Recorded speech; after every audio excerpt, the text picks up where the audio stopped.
사실 죽었다고 표현하면 안 돼요. 의사들 사이에서. 하지만 하여간 문제가 생긴 거예요. 이런 부분들이 쌓이고 쌓이고 쌓이다가 어느 순간에 뇌가 여기가 망가졌어. 그럼 이 주변 애들들이 내가 도와줄게 하면서 네트워크로 막 도와주죠. 여기가 망가졌어. 내가 도와줄게. 한참 도와주다가 이제는 그게 안 된 거예요. 야, 이제 내 코가 석져다. 못 도와주겠다. 총파워. 그럼 그때부터 증상이 나타나서 갑작스럽게 증상이 시작되는 게 바로 이 피지라 치매라고 불리는 소혈관 치매입니다. 자, 어느 순간에 뇌 이상을 일으키는 정도로 딱 되는 거. 두 번째, 다발성 경색 치매. 이거는 쉽게 말해서 우리 동맥경화가 있거나 피떡이 잘 생기는 사람도 있어요. 심장이 막 떨려서 심장 세동이 있으면 우리가 막 아스피린 먹이고 막 별거 다 먹이죠. 왜 그래요? 심장에서 막 심장이 떨면서 이 와류 때문에 피떡이 생겨서 그게 뇌로 날아가서 뇌를 막으면 중풍되기 때문에 그래요. 중풍이 한 번씩 올 때마다 뇌가 망가지는 거. 그게 바로 이런 다발성 경색치매예요. 이렇게 큰 혈관들이 빵빵 막힙니다. 이렇게 아예 피떡이 심장에서 온 피떡이 막기도 하고 동맥경화 등으로 이 혈관이 너무 좁아져가지고 피가 갈 수가 없어요. 이러면은 이 부분이 아예 송두리째 날아갑니다. 이러면 기능이 계단식으로 빵빵 떨어져요. 한 번씩 올 때마다 빵빵빵. 그리고 이런 심장에 문제가 있으면 이런 피떡이 여러 번 날라오겠죠. 그리고 동맥경화가 있어서 내 몸에 젊었을 땐 몰랐지만 나중에 노인이 들어서 이미 내 몸에 상당히 많은 부분에 동맥이 이렇게 경화가 되어 있다면 어떠겠어요? 자꾸 재발해요. 그러니까 계단식으로 빵, 빵 계속 재발하면서 떨어집니다. 이게 바로 중풍이 계속 와가지고 생기는 치매. 마지막 전략적 경색 치매는 뭐냐? 다 똑같은데 짜잘짜잘한 수준이어도 하필이면 그 짜잘한 부분이 뇌에서 무척 중요한 부분이었어. 그러면 그거는 또 안타까운 일이 발생하는 거예요. 자, 봐봐요. 피질 혈관 치매. 아까 전에 제 환자 케이스 보여드렸죠? 이런 식으로 피질 하에 문제가 생겨요. 다발성 경색 치매. 이렇게 빵, 여기 한번 중풍 왔고, 여기 빵 중풍 왔고, 여기 한번 빵 중풍 왔고, 이게 한 번에 왔을 수도 있죠, 이 사진에서는. 근데 이게 여러 번, 1년에 걸쳐서 1년마다 왔을 수도 있고요. 근데 이 전략적 경색 치매는 이 한 부분에 딱 왔는데 이 한 부분이 너무 중요해. 여기 부분이 이제 운동과 관련된 부분이거든요. 여기 빵 오고 하면은 인지기능 떨어지고 운동도 잘 안 되고 이런 게 다 오게 됩니다. 이런 것들을 전략적 경색 치매. 한마디로 혈관에 문제가 있어서 걸리는 치매가 혈관성 치매다. 그리고 혈관 건강은 생활습관 개선과 꾸준한 운동으로 내 삶에 투자를 해놓는 거. 보험을 들어놓는 게 중요하다 이거죠. 자, 세 번째, 루이 수체 치매, 파킨슨 치매. 이거 우리 주변에서 엄청 많은데 사람들이 몰라요. 엄청 많아요. 참고로 이게 세 번째로 많은 치매입니다. 자, 아까 전에는 이 신경세포 밖에 베타 아밀로이드라는 물질이 쌓여서 뇌세포를 괴롭힌다 했죠. 이번에는 루이 소치 파킨슨 치매는 알파신 뉴클레인이라는 이 물질이 있어요. 이름이 어려워요. 그냥 알파모시디 이게 쌓여서 이게 이 세포 안에 이 루이 소체라는 걸 만듭니다. 둘 다. 그래서 신경세포가 죽어버려서 이제 파킨슨병이나 치매가 오는 거예요. 자, 이쪽에서 중요한 게 비교를 해보면 아는데 이 앞에 있는 두 개는 이게 아밀로이드 베타, 이게 타우, 이건 알츠하이머 치매였죠. 얘네들은 보시면은 이런 식으로 피질 먼저 문제가 생기고 나중에 갈수록 뇌줄기나 이 중뇌 쪽으로 가요. 이거는. 그런데 지금 말하는 알파신 뉴클레인이라는 루이수체나 파킨슨 치매는 처음부터 후각, 여거가 이게 후각식 세포거든요. 후신경세포와 뇌줄기, 중뇌부터 시작돼요. 그래서 임상 양상이 달라요. 알츠하이머 치매는 기억력 먼저 나빠지고 인지 기능 먼저 두드러지게 나빠졌잖아요. 대뇌가 먼저 나빠지니까. 이런 파킨슨 루이수치 치매는 이 중뇌, 감정이나 수면이나 뇌줄기 아니면 운동 기능, 후각 이런 데부터 나빠집니다. 그래서 인지기능 장애와 더불어서 파킨슨병 증상이 오는 게 특징이에요. 몸이 떨리고 뻣뻣해지고 걸음걸이가 불편해지는 게 인지기능 저하보다 더 두드러지는 치매예요. 자, 몸과 붙어 있는 이 근육들을 사용하는 게 어려워지는 게 파킨슨 증상이에요. 허벅지도 몸과 붙어 있죠. 그러니까 계단을 오르거나 할 때 자꾸 걸려 넘어져. 그리고 빗질하거나 이런 거 힘들어지는 거, 이게 바로 파킨슨 증상인데 이런 게 치매의 초기 증상으로 있어버려요. 자, 루이 수치 치매, 파킨슨 치매 둘 다 알파 무식이 그 단백질 때문에 생기는 건데 이거는 1년의 법칙이 있는데 이건 알 필요가 없고요. 그냥 이 루이 수치 치매의 특징이 뭐냐? 초기부터 환시가 빈번하게 있어요. 환시가.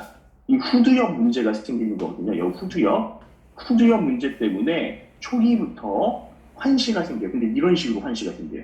구체적으로 사람이 보여요. 이 환시는 보통 귀신이 보인다고 하거나 그래서 귀신이 보인다, 뭐 군인이 보인다 하면서 구체적인 이미지를 얘기하고 하루 이틀 단위 혹은 수시간 단위로 컨디션이 호전과 악화를 반복해요. 그래서 보호자들이요. 아유 어머님 그때 병원 모시고 가셨는데 또 한동안 좋으시길래 말았었지요. 근데 그게 병 증상인지 몰랐어요. 그리고 이런 환시가 있고 막 이상한 말 하니까 이 정신병에 걸렸나 보다. 이렇게 얘기도 합니다. 이게 루이 수치 치매가 이래요. 그리고 루이 수치 치매는 수면의 문제가 커져요. 그래서 한 50대부터 잠꼬대가 엄청 심해진다. 옆에 같이 남편이나 아내가 자기 어려울 정도로 원래 안 그랬는데 그러면은 이거는 루이 수치 치매를 좀 알아봐야 돼요. 그리고 집안에 파킨슨병 환자가 있었다. 그러면은 좀 빠르게 신경과 찾아가 오시는 것도 도움이 됩니다. 자, 전축주엽 치매도 있습니다. 아까 전에 가장 흔했던 알츠하이머 치매는 이 부정엽과 이 측두엽 부분으로 많이 망가지거든요. 근데 이 전축두엽 치매는 전두엽과 측두엽이 이렇게 망가지는 치매예요. 초기부터. 자, 그래서 기억력 저하보다 이것도 왜 기억력의 저하병이 아니라고 제가 강조하는지 알겠죠? 이것도 기억력의 저하보다는 전두엽의 문제가 더 두드러져요. 주의 집중력, 성격 변화, 행동이 급해지고 화를 잘 내고 불필요한 행동을 반복하거나 말이 이상해져요. 이런 것들이 바로 전축두엽 치매예요. 이게 이유 없이 우울해하거나 초조하기도 합니다. 그래서 우울증으로 오해를 받기도 해요. 이 치매는. 자, 이제 치매 여러 종류에 대해서 배우셨어요. 치매라고 하지만 그 밑에는 알츠하이머 치매, 루이스치 치매, 혈관성 치매, 전축비협 치매 뭐 등등등이 많다는 걸 이제 아시겠죠? 그리고 각 치매가 무조건 초기에 다 기억력 저하가 나타나지 않는다는 거 그 정도 잡고 가시면 됩니다. 그리고 모든 치매를 제가 보면은 한 가지 문제만 있지 않아요. 알츠하이머 환자지만 루이 수치도 발견되고 혈관도 안 좋습니다. 결국에 다 종합적으로 나타나기 때문에 우리가 오늘 이런 것들을 한번 짚어보는 건 필요해요. 자, 지금부터는 이제 좀 빠르게 갑니다. 모든 치매는 되돌이킬 수 없냐? 아닙니다. 가역성 치매가 있어요. 중요 시기에만 발견해서 문제를 해결하면 되는 거. 뇌종양이 있어요. 이 뇌종양만 빨리 없애주면 치매 안 갈 수 있습니다. 그리고 노인들 낙상을 하거나 머리 부닥치잖아요.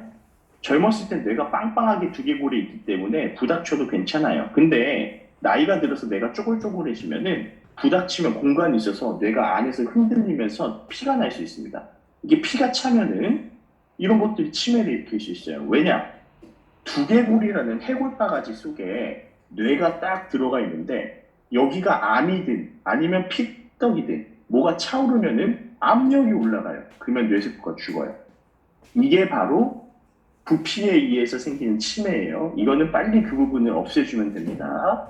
이 정상압 수두증이라고 이것도 이 뇌에는 원래 이 물이 지나다니는 부분인데 이 부분이 그냥 커져요. 커지면 이것도 똑같이 두개골 내 압력 증가가 돼서 치매가 오겠죠. 이런 치매도 꽤 있습니다. 이거는 인지기능 저하가 갑자기 나타나면서 소변을 자꾸 실수하거나 걸음걸이가 이상해지면은 정상압 수두증을 의심해 봐야 돼요. 자, 그 다음에 이 비타민 같은 것들 영양소가 부족해서 생기는 치매도 있어요. 이건 베르니케 코르사코프 치매인데 이것도 꽤 흔해요. 성교지에 아마 있을 거예요. 알코올만 엄청 먹는 사람들 있어요. 알코올 중독자처럼. 이런 분들이 점점 이상해지시거든요. 이게 바로 베르니케 코르사코프 치매 때문에 그렇습니다. 이게 제가 쓴 논문이라고 했었죠. 이 알코올이 취약한 사람들이 있어요. 유전적으로. 한족을 비롯한 동아시아 사람들. 이런 사람들을 술 먹으면은 뇌가 제가 여기 표시한 이런 부분부터 많이 망가집니다. 이 두 번째 논문도 여기 조용력 있죠. 이 논문에 보면은 노인들이 이 영양 상태에 따라서 우울증이나 인지 기능에 문제가 생긴다라는 거예요. 그래서 한번 가져와 봤고요. 매독에 걸리거나 아니면 에이즈에 걸려도 이게 신경 쪽으로 오게 되면은 치매가 걸립니다. 이런 것도 있고요. 자, 우울증은 그러면은 나중에 치매가 되느냐? 이거는 한번 생각해 봐야 돼요. 제가 특별히 정신과에서 하니까. 자, 무척이나 노인에게 있어서 우울증이 의심되면 치매와 비슷하게 보여요. 삶에 의욕 없고 집중력도 저하되고 기억 잘 못하고 이게 다 우울증 증상이죠. 근데 이게 노인에게 오면은 헷갈린단 말이에요. 그리고 치매의 전조 증상 자체가 우울한 거예요, 사람이. 그렇기 때문에 우울해서 치매가 온 건지, 치매이기 때문에 지금 우울한 건지가 헷갈려요. 그런데 여러 연구를 보면은 우울증을 방치하면 치매로 발전한다는 게 있어요. 그래서 항우울제를 꾸준히 먹었을 때 어르신들 다 이러거든요. 제가 외래에서 얘기하면은 선생님 저 근데 우울증 약 끊으면 안 돼. 나 이제 안 우울한데 교과서적으로는 그래도 유지하는 게 낫거든요. 근데 이런 말 백날 드려도 얘기를 안 들어. 하지만 어머님 여러 논문 결과가 어머님 같은 분한테는 우울증 약을 꾸준히 먹으면 치매가 예방된대요 하면 열심히 약을 드셔요. 근데 실제 그런 연구들이 많습니다. 이걸 방치하면 치매로 가고요, 반대로. 근데 이게 왜 중요하냐면요. 우리는 노인이 어느 정도 우울한 것을 무척이나 당연하게 생각한 나라예요. 그게 문제인 거예요, 사실은. 우울증을 빨리 고쳐주면 치매로 안 갈 수 있다니까요, 다른 말로 하면. 근데 노인이 우울해하면은 그걸 당연하게 생각하는 경향이 있어요, 우리나라는. 에이, 몸이 아프니까 그러시겠지. 친구분들이 하나하나 돌아가니까 그러시겠지. 에이, 늙으면 괜히 서럽겠지.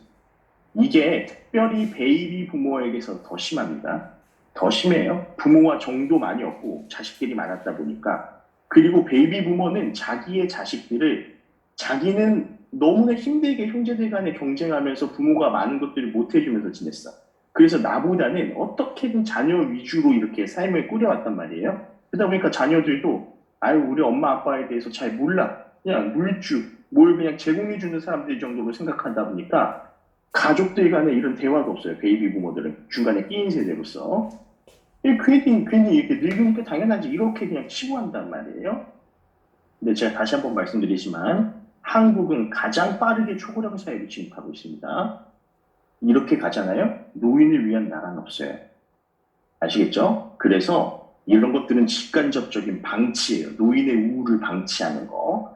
노인이 행복한 것이 당연시되는 인식의 공유가 필요합니다. 우리나라는 특히나. 네. 그리고 자, 이 챕터를 마무리하면은 전체 치매 중에 10에서 15%가 가역성 치매예요. 제가 아까 말씀드렸던 여러 치매들이 다. 그래서 우리가 빨리 의심하고 알기 때문에 빨리 병원이라도 데려가서 MRI, CT라도 찍는다면은 우리가 뭔가 고칠 수 있는 가능성도 있어요. 이런 것들을 잘 봐야 되는데 결국에 시기를 놓친다면은 어차피 여러 가지 이유로 뇌세포가 죽는 건 매한 가지고 결국에 치매가 된다.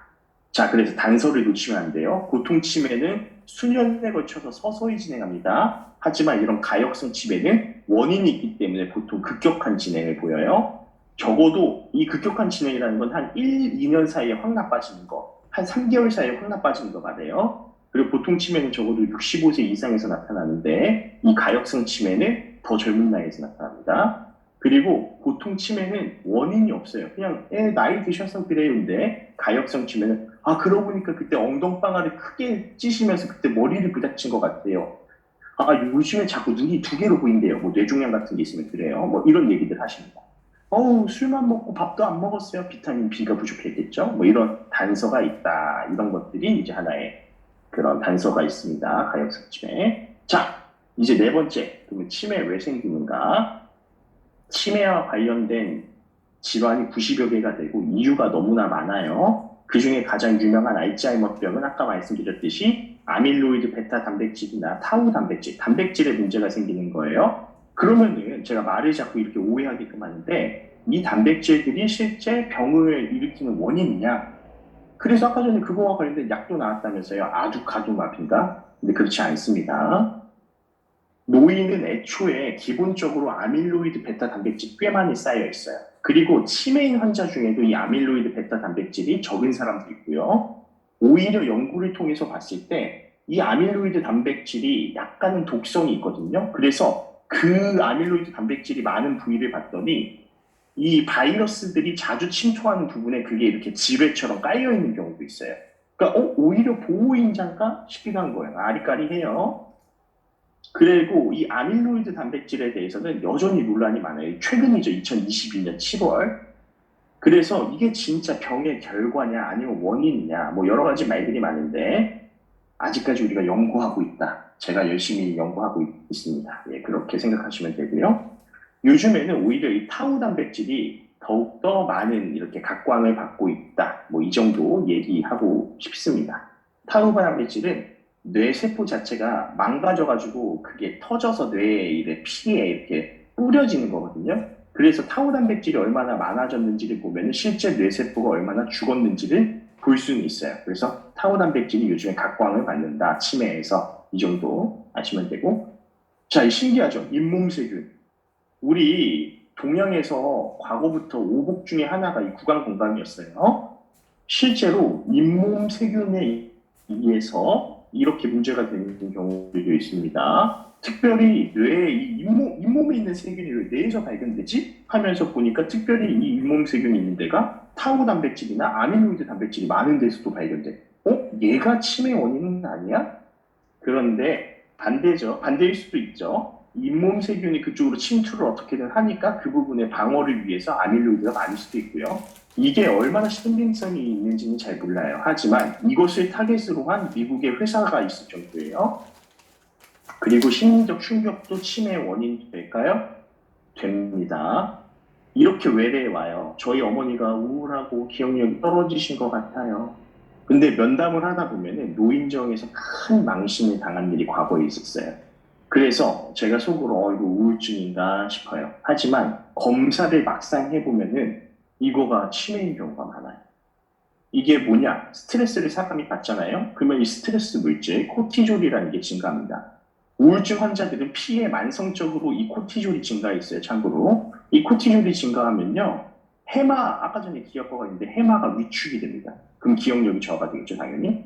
그래서 항우울제를 복용을 시키거나 스트레스 원인이 제거되면은 항우울제 같은 거 먹잖아요. 그러면 환자분들 저 뭐가 좋아졌는지 모르겠어요가 10 중에 8, 9이에요. 하지만 그런 사람들은 자기는 못 느끼지만 해마가 다시 통통하게 회복이 돼요. 이런 이유가 있기 때문에 우리가 항우울제 쓰죠. 그리고 스트레스 원인이 제거돼도 더 이상 스트레스 물질이 나올 필요가 없으니까 해마는 공격을 덜 받겠죠. 하지만 노인은 얘기가 달라요. 노인은 얘기가 달라요. 노인은 이미 뇌가 회복 기능이나 재생 능력이 꽤 떨어져 있어요. 한 번 이렇게 큰 스트레스가 장기적으로 특정 기간 동안 지속이 되면은 이게 회복이 안 될 수 있어요. 그러면은 치매로 갈 수 있습니다. 그래서 노인 망신 주시면 안 돼요. 막 지금 이제 추석이고 뭐고 한데 아유 어머니도 모르면 좀 가만히 계셔요. 뭐 등등. 안 됩니다. 노인이 우울한 게 당연시되는 사회 풍조가 바뀌어야 됩니다.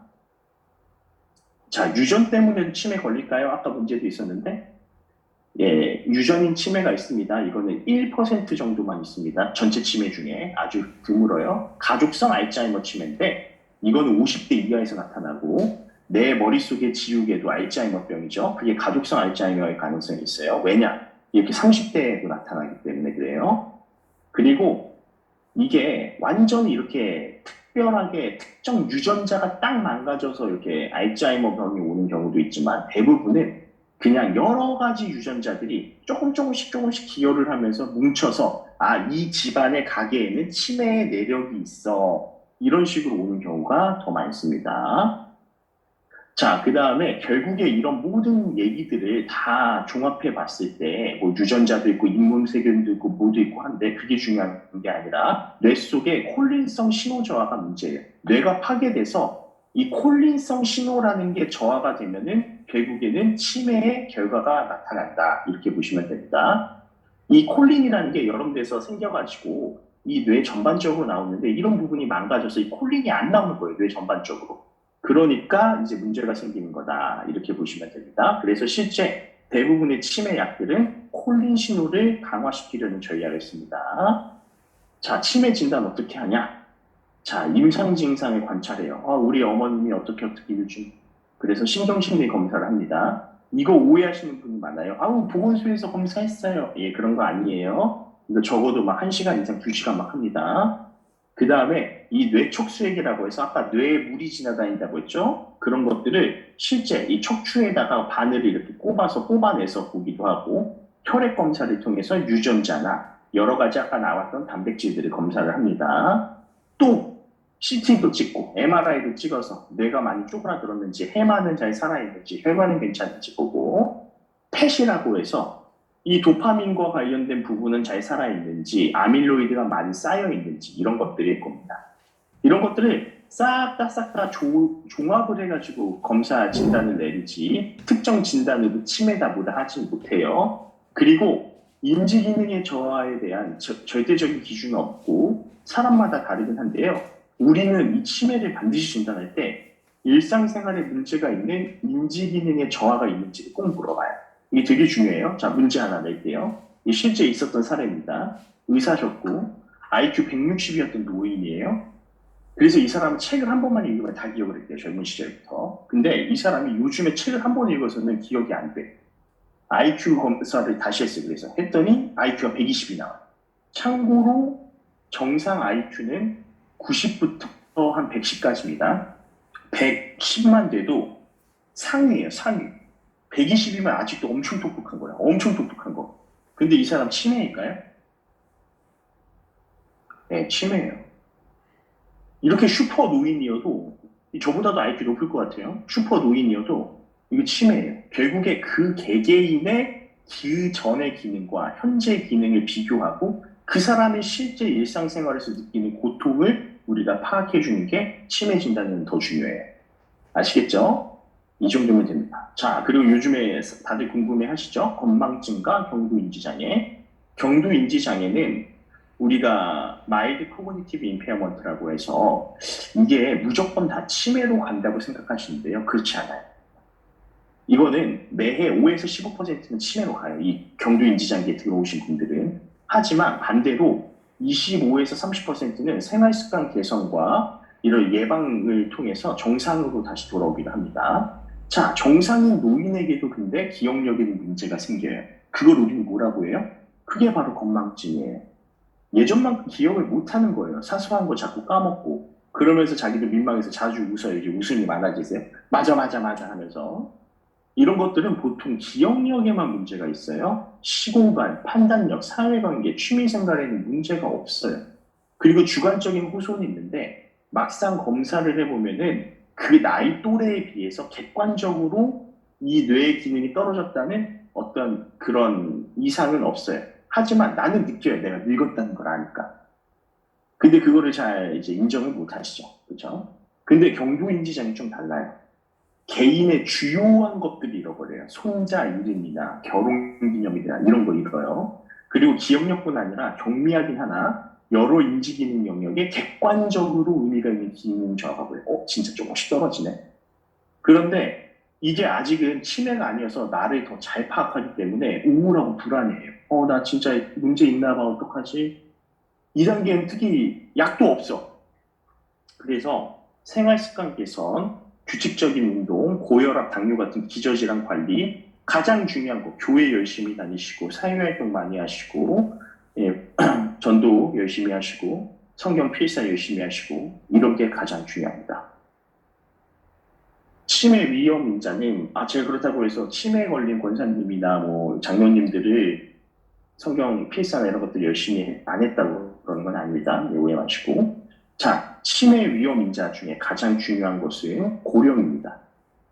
85세 이상에서는 이유를 불문하고 3, 40%는 치매 진단에 부합해요. 그분들이 병원에 안 가서 치매 진단을 안 받았을 뿐이지.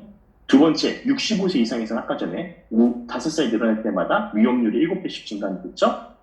그리고 유전자도 특별히 아까 전에 말했던 1%밖에 없는 이 가족성 치매에는 이런 특정 유전자가 망가지면 걸리기도 하고 그 다음에 아포2 유전자가 더 중요해요. 일반 사람들은.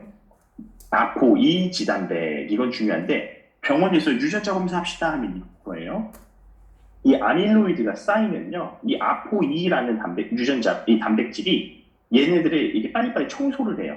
얘 보면은 아주 잘 청소를 하죠. 딱 이 홈에 맞아서. 근데 여기에 문제가 생기면은 이 홈이 없어. 그래서 청소를 잘 못해. 얘가 쌓이다가 이제 아밀로이드 베타 단백질이 되는 겁니다. 그래서 이 아포2 단백질이 무척이나 중요한데요. 얘는 종류가 세 가지가 있어요. 아포2, E2, E3, E4 이렇게 E2, E3, E4가 있어요.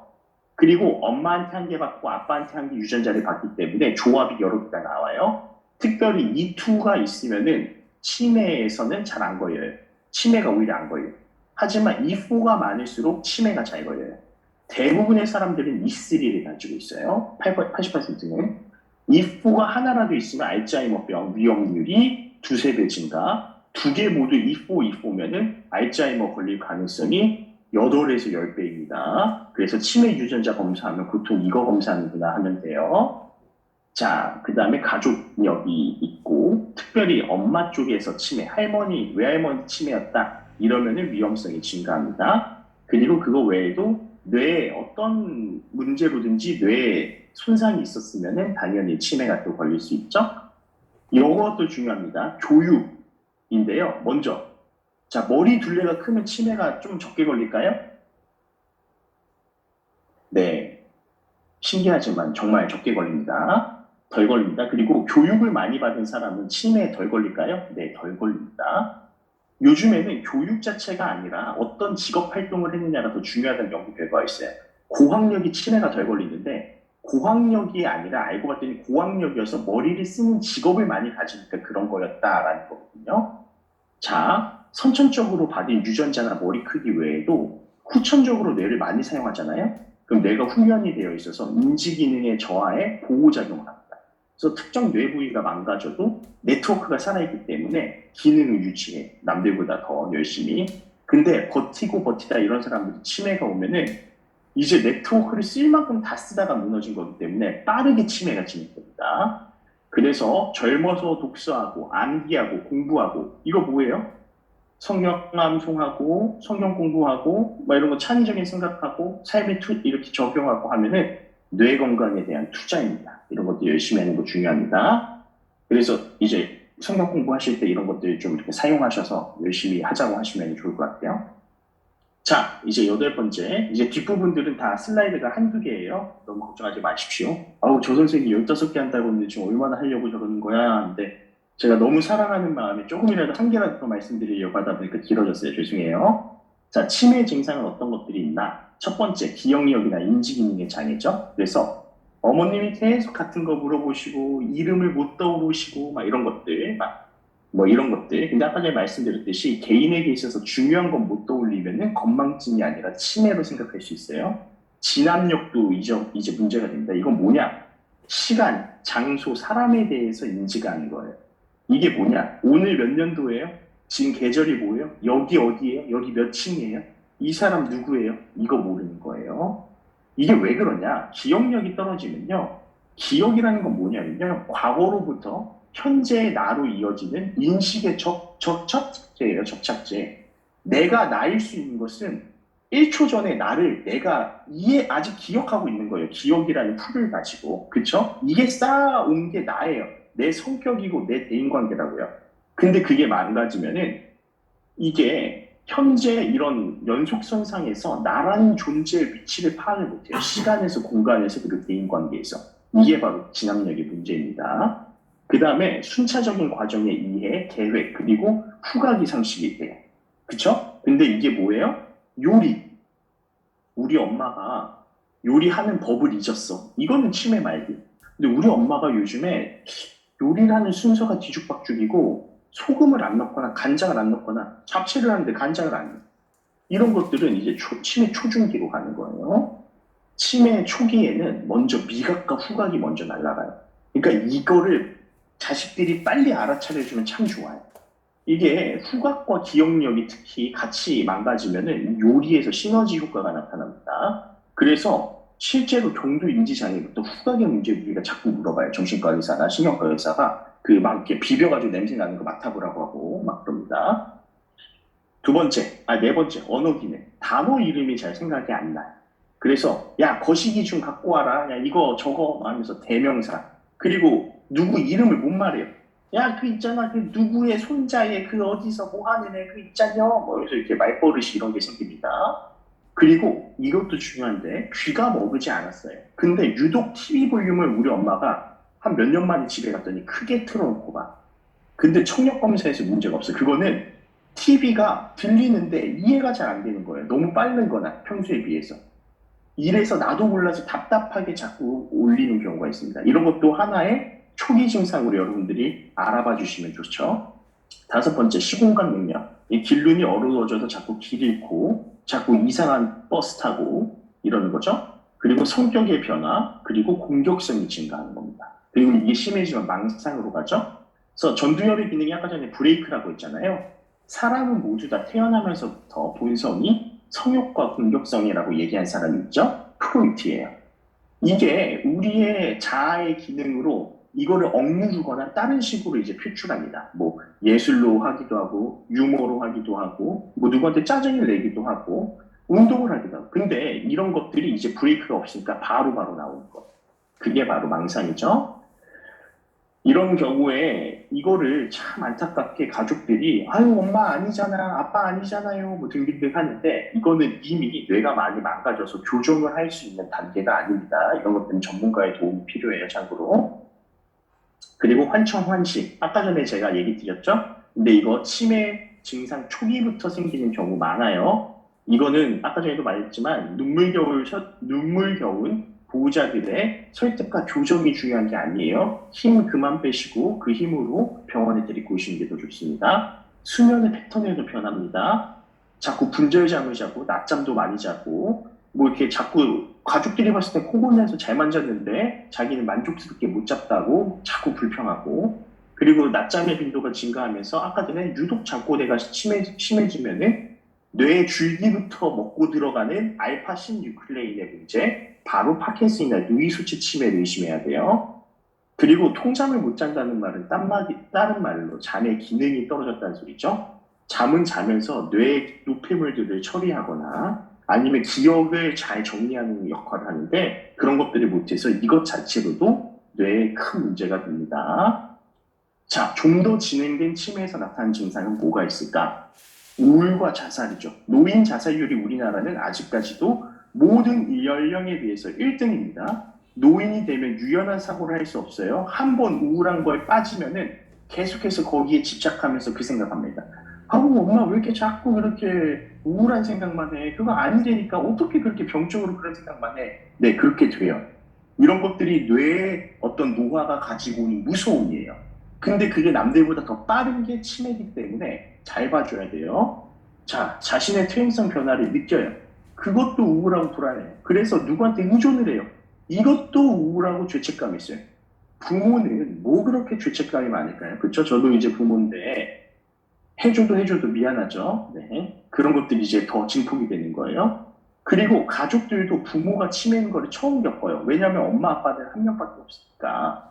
그러니까 불안하고 걱정되는 마음에 환자들한테 여과 없이 막 감정 표현을 해요. 아, 왜 또 그랬어? 내가 혼자 나가지 말랬잖아. 막 이런 감정 표현들이 사실 모두에게 다 상처로 나타납니다. 특별히 치매는 이거 오해를 많이 하시는데 대뇌 피질의 문제가 두드러지잖아요. 그래서 인지 능력이나 기억력은 빨리빨리 없어져요. 나중에 중기 말기로 되면서. 근데 감정의 뇌인 변형계는 계속까지 마지막까지 살아있어요. 이 말이 뭔 말이냐?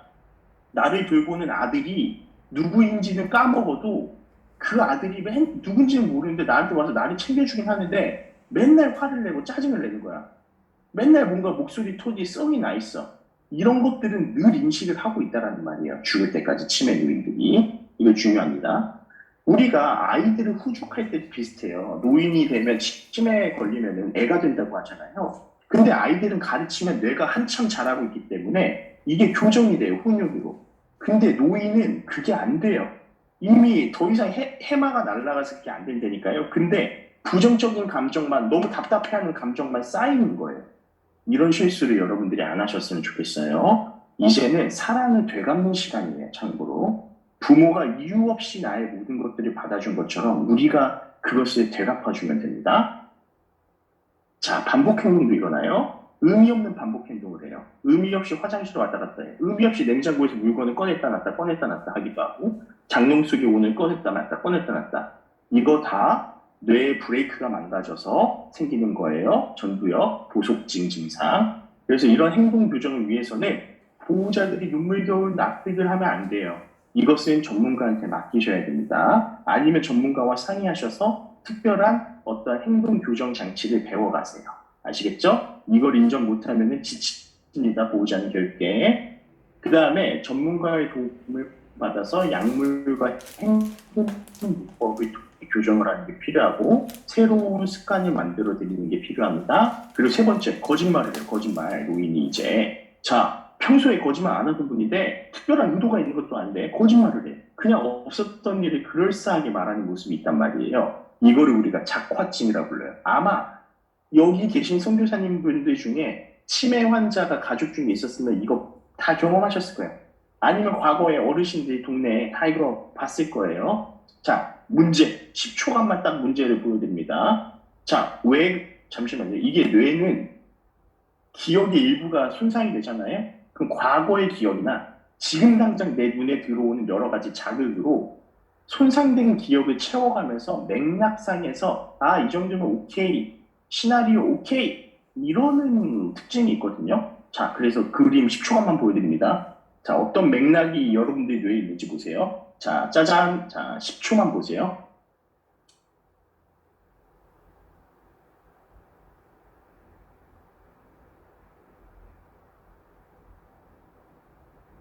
네, 10초가 됐습니다. 자, 이제 한번 문제를 볼까요?